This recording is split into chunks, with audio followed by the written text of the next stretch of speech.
రాయలసీమలో bullet train తెస్తానని 2014లో ప్రచారం చేసిన బాబు వాస్తవాలు ఏంటంటే,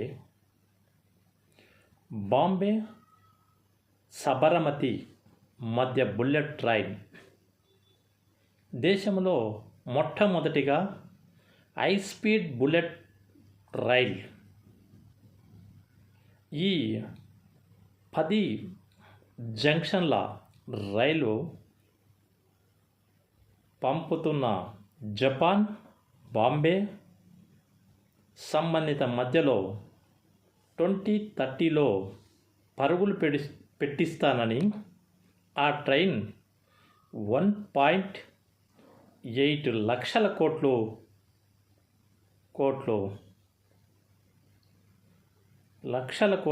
ఆగస్టు 31, 2025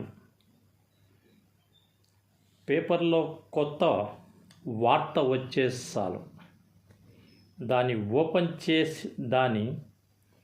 ఓన్ చేసుకునేందుకు అది చేస్తా, ఇది చేస్తా, ఇదే నా ఐడియా, ఇదే నా విజన్, ఇదే నేను కష్టపడి కనుక్కున్న విధానం అని డబ్బాలు కొట్టుకునే చంద్రబాబు దీని విజయనని ఈనాడు, జ్యోతి, TV5, మహాన్యూసు ఇంకా ఆయన తోకపత్రికలన్నీ అడ్వర్టైజ్మెంట్ కొట్టాయి.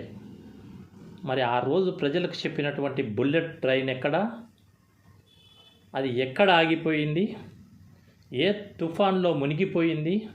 ప్రజలకు తెలియచెప్పాలని కోరుకుంటున్నాను.